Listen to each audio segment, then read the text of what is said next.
Hello, everybody. Look, I haven't even got the border around me yet. I'm going to need to do this right now. Boom. There we are. My music.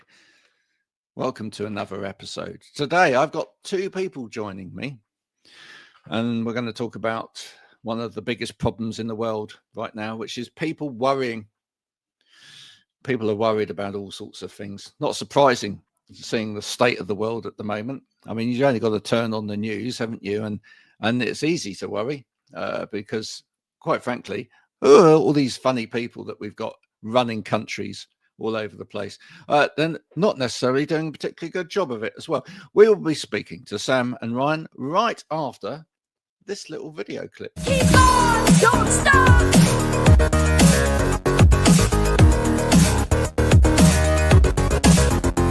Keep on, don't stop.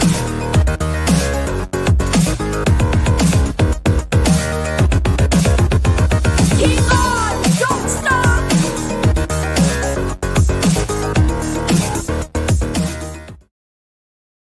Look at that. Here we all are. Hello, guys. Sam. How's it going? And Hello, Ryan, how are you? the worry people. Are you worried? Should we all be worried?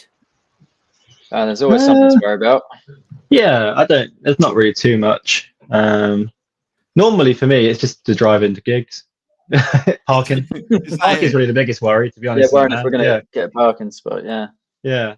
Parking is a nightmare, especially in cities and stuff, isn't and it? Yeah. expensive.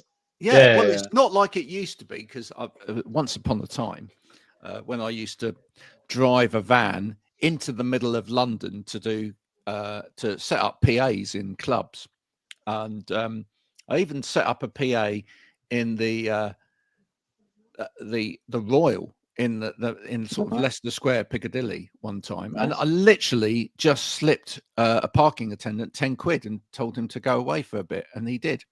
I bet you can't do that now. No, they do that. Yeah, you know, Nice. they're kind of really on it these days.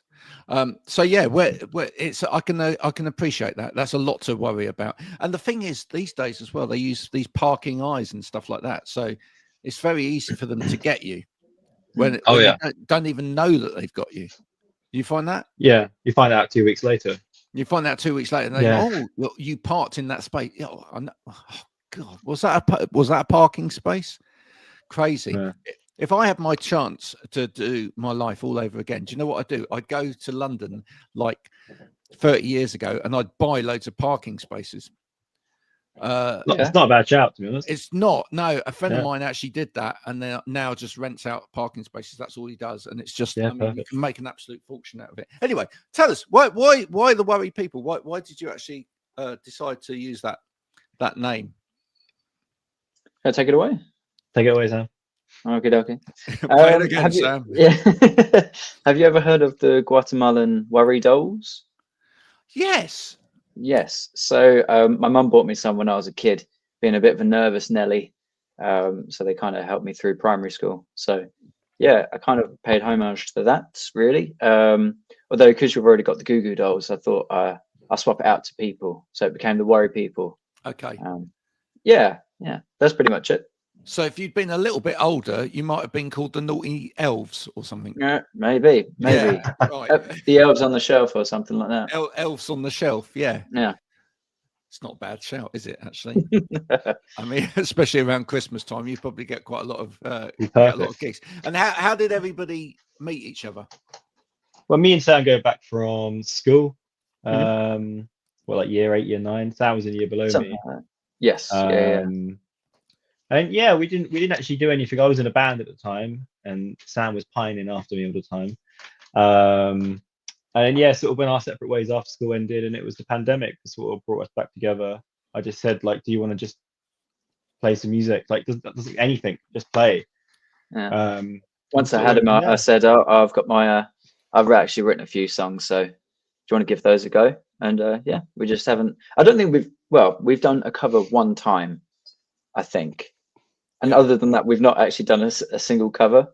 Yeah, I think that was it. We wanted to do like a 1975 song, and then after that, we were like, let's just not do that and do. Let's just not do that. Now, this is a really interesting thing. I've never actually brought this up with anyone, but you know, I can remember back in the day, because I was in bands from the age of 14, when someone says to somebody else who's like another musician or is a musician, I've written some songs. Do you want to try some of these? I mean, there's a lot of dubious feelings that sometimes come up, right? Because like some people's songs are rubbish, right? Do you know what I'm saying? I mean, I've written a lot of rubbish songs, so I do know the feeling. It requires a lot. It requires a lot of trust. Do you not think, to actually you know, and actually some gall to say to other people, I've written some songs, you might like to try these. And also I think it takes quite a lot of sort of respect from other people to sit and listen to those. Were you nervous at first playing the songs? Not really playing the songs. I mean, when we first started playing songs together, it was definitely more of like a blues rock type project. I think it started off really as jamming it, just jamming Yeah. and stuff. And then To be honest, I'd never been in a band before as well, so I didn't really know about, you know, sharing songs. It was just something that I wanted to do. I didn't really think too hard about whether or not anyone else would you like think it. about it differently now? Oh, yeah. yes, Yeah, I think so. Only because I care a lot more. Before, when we first started out, it really was a bit of fun, and it still is a lot of fun. But now it feels like we're working towards something, and that sense of direction is quite scary, but quite exciting as well. So there's definitely a lot more pressure on the songs that we're writing now. But that's okay. I'm still having fun. I think it's a good place to start with fun. It's quite unusual these days. I mean, a lot of bands seem to like immediately get into kind of almost the business side of things right from the outset, much quicker than it used to be. Yeah. I mean, you know, or they just want to go viral straight off the bat. Yeah, absolutely. I mean, when I was young, it literally was, let's get some instruments, let's make a noise, let's see who we can annoy with the noise, and maybe some people might like it as well. Who cares, you know? We did care. Well, I mean, we wanted people to like it, but we were still going to make that noise anyway, regardless of whether or not people did care. And it was just the whole thing was just like a group of people, you know, who got on and enjoyed like making music together. It wasn't really, it didn't really worry about the other stuff. It was kind of like that progressed as things went along. But it seems like now when I talk to a lot of bands, are like, you know, even before we started, we thought we kind of set an agenda for this is what we're going to do. This is our image. This is the brand. This is how we're going to do it. It's like, doesn't sound much like fun, to be honest. How pressure. Yeah, how do you keep it fun? I think we don't really have to take it serious enough. We take it serious enough. Obviously, we're trying to do what we can business side of stuff. But I think when you look at like our last release for Stamp and then this release for Gold, we just try and change it up and just try and keep it fresh. We don't really have like an idea of like we definitely want to do it this way, because like if you look at a couple of our music videos, we've had plans to be like we want it to look just like this. Yeah. And then it ends up looking nothing like that. But we're actually like, we like it more. We like it way more because it was actually a lot easier. It came out completely different. And yeah, perfect. Like, not a problem. So you're happy just to like go organically into the process and let the sort of... as long as we're happy with the mix and how the song sounds. Other than that, it doesn't really matter. Yeah, I mean, the whole band, every step of the way has just felt organic and natural. I don't think we forced a single thing where like, it's not like I put out a post saying, I've written some songs and I'm looking for a drummer and a bass player. Like I knew Ryan from school. He reached out to hang out. We did that. And then, you know, we started rehearsing out of this studio, made friends with the producer who just so happens to be a bass player as well. So now he's also playing live shows with us. It's not like we needed to advertise for a bass player. It's all just fallen into place. It's I think at the core of what we do, you know, you got to be mates before you're bandmates. So I think that really helps the growth, because you just stick together, you just keep going. Do you know what? The more I talk to you guys, I just feel like you've got the completely wrong name. You're more like the unworry people. You really seem quite chill. I mean, it maybe what you're saying with the name is that everybody else is worried and just you're not. Probably. Yeah, they need us. They need you. Yeah. Yeah. I mean, I'm looking at Ryan's planner on the wall behind him. I've never seen a planner so empty. Do you know what I I mean? don't. It's not even my planner. It's not even my office. I'm just using it. Well, whoever's planner that is, it's totally unreal. I've never seen a planner that empty. Yeah, ever. it's fine. See, it's Yeah. what Just I'm go with the surrounded flow. by. Yeah. That is like. Fine. I mean, I've been worried. Whereas your board behind you is jam packed. Right. Yeah. Absolutely. I mean, these are all people that have been on the show before, so it's a growing montage, etc. Very good. But I can tell you now that my planner doesn't look like that. I struggle to find 5 minutes in my planner on a day-to-day basis, which is incredible. But that's the kind of world we live in. There is a lot of there's a lot of pressure in the world these days.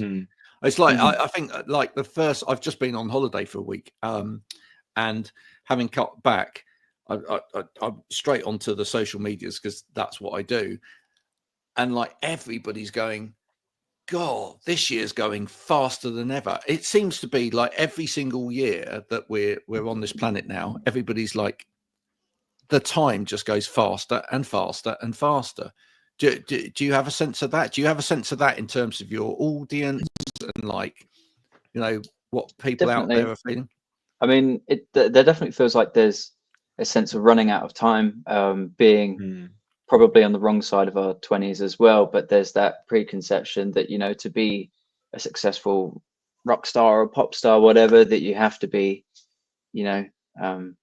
rosy cheeked and well slept and everything and quite young. But I think once you realize that no one's rushing you to actually do these things, you can take your time. You can only do what you can do at the end of the day. So although I did find a hack, if you do want to slow down time, just buy a guitar that you need to wait in for all day, and that makes the day feel like it's a week long.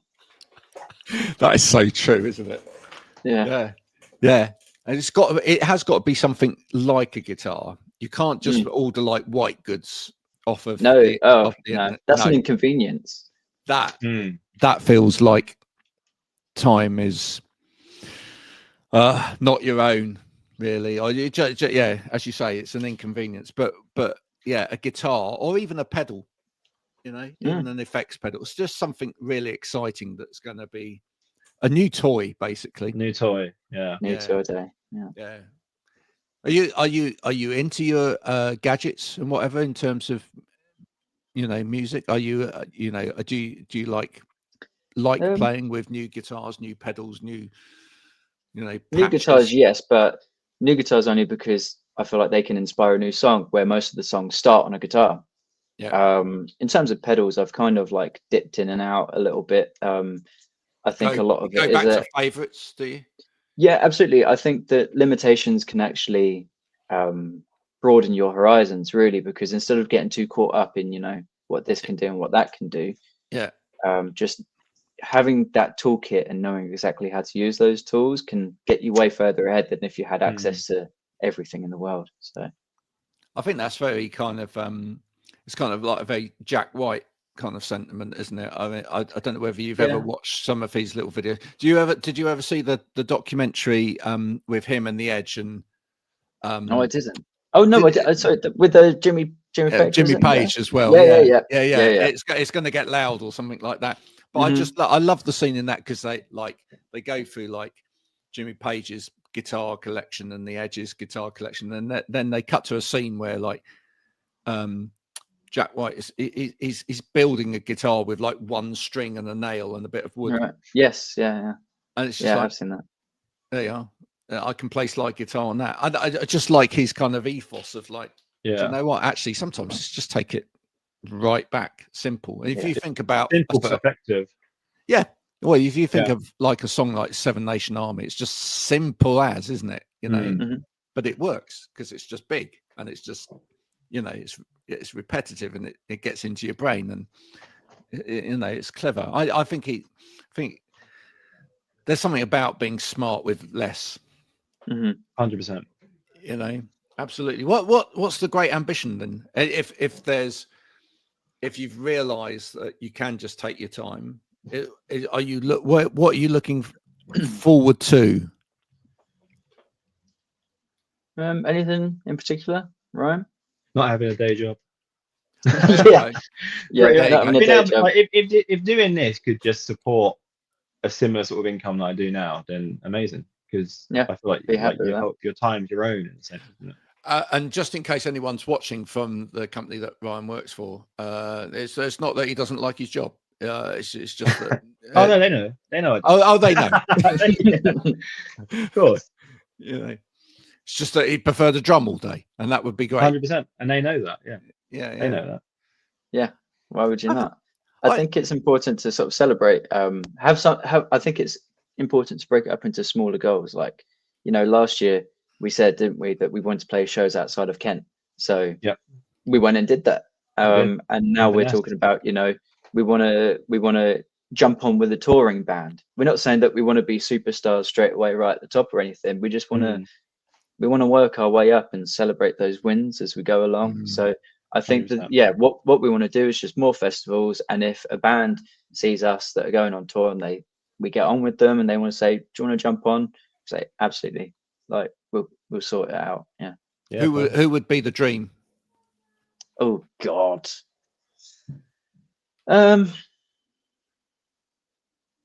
At the minute, you've probably on a sort of more, if we're not talking about like stratosphere kind of level bands, Yeah. then there's definitely bands like Kid Capici and Snakes. Yeah, they're both from, I think it's like Hastings and Brighton, sort of that area. And yeah, just big fans of them. But if Matt Healy ever wanted us to jump on tour, then he can also give us a shout. Not gonna say Absolutely. no. Yeah, Well, say no to yeah. that, yeah. Well, here's the thing, right? Like people break their legs occasionally. I mean, Kings of Leon, he's all He's just broke his foot, yeah. he just broke his foot. He's all laid. I mean, I think Mm. Muse are stepping in on some of the tour dates to play on their behalf, It's not the same. Not the which same. wouldn't be quite.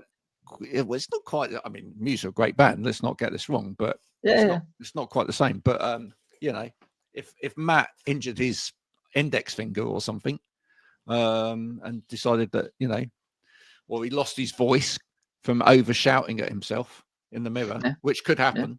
could happen. Yeah, maybe his quiff went slightly awry or something, or his chewing gum lost its flavour. Then maybe you could step in. Absolutely. There you go. We'll be there. We can be those guys.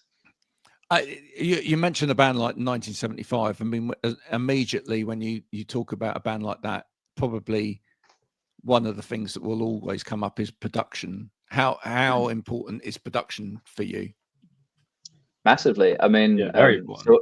I definitely, because I work part-time out of a recording studio down here in Kent as well. So, it's nice to work with bands and really help songs come along and realize their full potential. So it's a real passion. And then applying that to the Worry People as well it's very important to our sound. Definitely. Especially with our live setup as well. Production is Yeah. very important. It's amazing what you can do these days, isn't it? Well, massively. Yeah. Yeah. It's incredible. What's okay? Give us just one little tidbit. What's one tip that you've kind of learnt in the studio that you think like everybody ought to know that everybody does wrong? Learn to play Oh, to a gosh. click now. I was just gonna say, Learn, yeah, Just learn now, because the amount of people who just can't get on Yeah. with a click, it's a different skill in Um, itself to play to a click. Yeah, and it makes it so massive. Like, it really helps because I've been able to do it anyway, and then we started doing it in our set. So when we play the live set, we have a click. Right. Yeah. So then the second we go into the studio, I'm like, yeah, well, I know, like, it's second yeah. nature now. It's not, I don't even think about it. Sometimes it even just disappears into the background of like what I'm listening to. But Yeah. it's so helpful because the amount of people after it, like, I understand you play to a click, but it's so impressive just watching how like we're all together. It's all one thing. No one slips off. Like, we're all just tight, and it makes the sound as like best as possible. But that's what it's all about. At the end of the day, is the Yeah. live sound and what you're listening to. I can remember sort of like, I don't know, 20, 30 years ago. One of my favourite drummers, Ian Mosley, who I got to go to the pub with once, which was really Nice. nice. Who'd played for people like Steve Hackett and drummer with Marillion, and he then started using not only click live but also then started to use like bringing in sequence drums to play on top of, etc.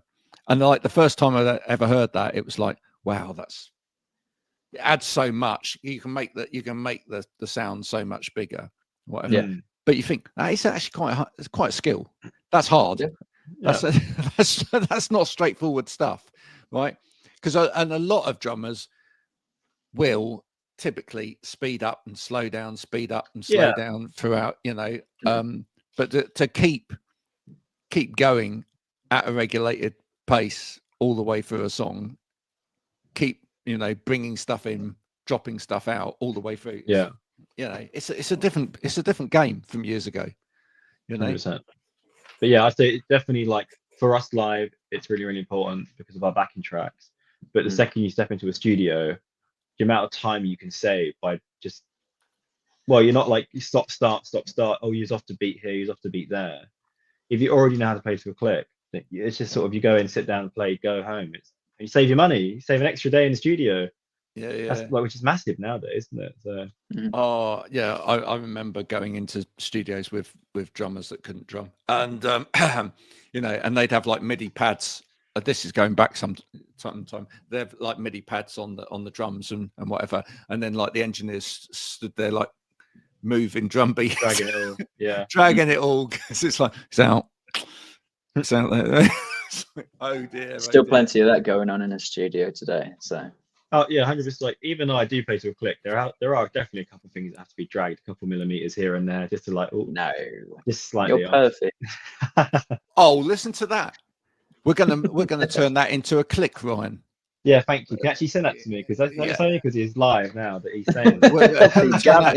We're going to turn all of that bit into a clip and put it out there. Yeah, we had a similar one with a bass player a little while ago, and someone said something in the band, and they were like, "Can you capture that?" We'll capture that. We'll put that out as a clip. There you are. That will be immortalized forever. Whatever else happens, Sam will have said that.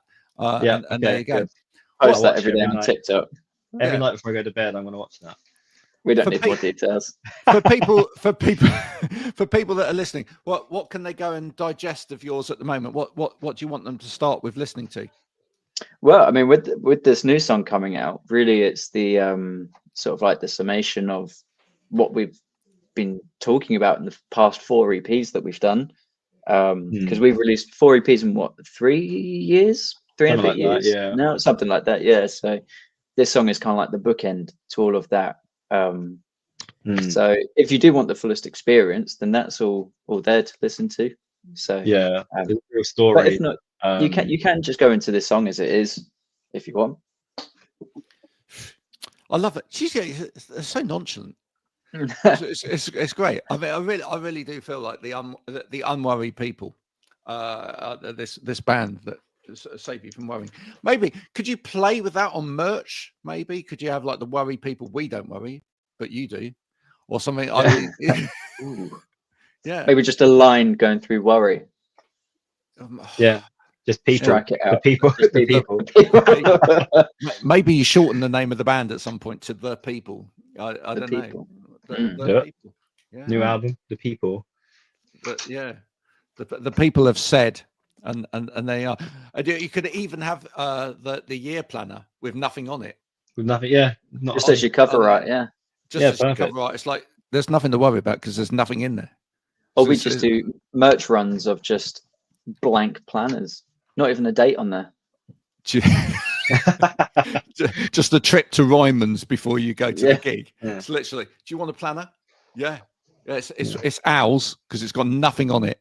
Yeah, nothing. Yeah. It just says The People. It just says the. Yeah, we'll just sign it. That's all. Yeah, you have to be careful before you take it home because this stuff wipes off. Yeah, but, But if you want it, if it wipes off, you can come to the next gig and we'll sign it again. There we go. Ooh. Oh, popular demand. But we will have to charge double for that, I'm afraid. Yeah. Well, you have to queue longer because there's going to be more people coming to the gig next time. Indeed. It's not made of markers. No. Bring your own markers, yeah. Yeah. Oh dear! Bring your own marker to a gig. Yeah, could be problematic, especially as markers in my day used to contain various substances at school. Yeah. Oh yeah. Yeah, Oh yeah. dodgy stuff. What gigs are you playing coming up? What have We you got one this week in Dover. Be quite cool. The The booking booking hall. hall. Booking hall. Be quite cool. Let me check. Yes, we've Yeah. got. I mean, towards the end of July, we've got Liverpool, Manchester, Sheffield. No, middle. Um, It's the middle of July. middle of July. Sorry, excuse me. Yeah, so we're getting about the place a little bit, so that's quite nice. Cool. I mean, it's all new towns to us as well. So we've just done our first gig in Lincoln as well. So yeah, we'll play wherever we can go. Where haven't you played in the UK yet that you need to play?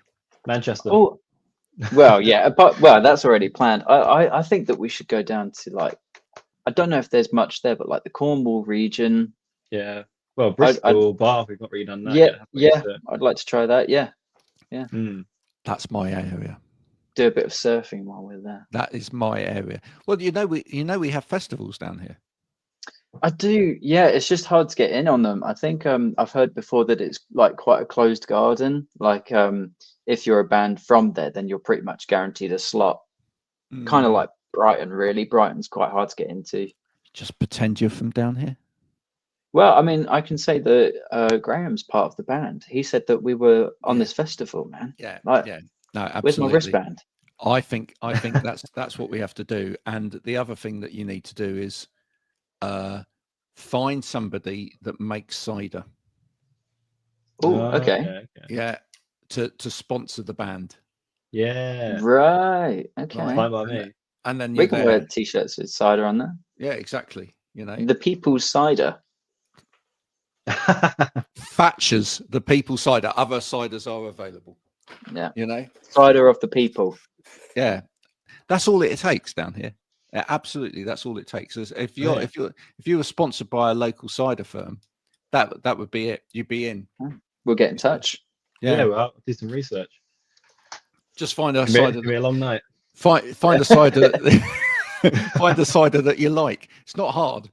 It's really not hard. We literally are about 10 minutes from a cider mill. Yeah. Oh, really? Okay. Yeah. I'll give them a shout now. Perry Cider Mill. If you want to send some to the worried people to try out, they'd love to let us know. There you go. Give it a try for you. They won't worry about it at all because they're not worried. You might be, but they're not. What kind of ciders are we talking? Oh, well, this is the thing. So in this part of the world, a lot of cider is quite still. It's quite flat. Not so sparkling. And we have proper scrumpy as well. Ooh. Okay. Yeah. Not that I could now, just so everybody knows, we don't condone overindulgence in any kind of alcoholic form on this platform. But if you do like your drink to be sort of 7 or 8%, and you want to get a couple of scrumpies in you. Go and get a keg of that. You'll have a headache in the morning, that's for certain. There we go. Thank you for both coming on today. No, thanks for having us. Hopefully, some people will now go and investigate the music of the Worry People. That'd be great, etc. And we'll see you on tour at some point, supporting. What was it? The Snakes? Did you say? Snakes. Yeah, they're a band in Hastings. So fingers crossed. Yeah, but Gold is available to listen to this Friday, June the 6th. So give it a listen. Well, who can forget with a name like that, right? Have you thought about donning your best as a band? Have you thought about donning your best sort of Spandau Ballet outfits just to take the sort of Michael a little bit? And well, that's what Ryan was going to do, but I was thinking more of like a golden glitter body spray, just head to toe. So yeah, we might like combine the two, maybe. Yeah, like the Blue Man Group. Yeah. I think what you need to do, are you on things like TikTok and stuff like that? Yeah, we're everywhere. Yeah, you're absolutely everywhere. I think what you need to do is you need to try and pester Tony Hadley on all of the socials and try and just just phone him up and play him your song down the phone. Try and get him That's to, it. yeah, and try and get him to sing a bit of it. All Right. right. I think that's the key here. You know, Sounds easy That's- enough. We can do that. look, if beatboxing nuns can go viral, so can that. You know, Yeah. have you seen the beatboxing nuns? Personally, I've I heard of haven't. them. No, I've Go heard and- of the nuns. go and check. Sisters, sorry, sisters. Yeah, sisters. Go and check out the beatboxing sisters. It's something to behold. It really is, folks. This is the worry. People do go and check out their music now. Please do. And Thank they you so will be much. coming to somewhere near you soon, wherever it is that you live. Maybe we'll we'll get there even at get some them to the point. southwest. If you're a southwest promoter, do get in touch. Or if you're a cider company and you'd like a band to promote your cider, they're going to drink it as well responsibly at the same time as touring, you know, around the country. Then they'd love to hear from you, and it will get them into a Southwest festival. I absolutely promise you. We will be back soon with more of the same. But until then, from me, Ryan, and Sam, bye for now. Thank you. See you later.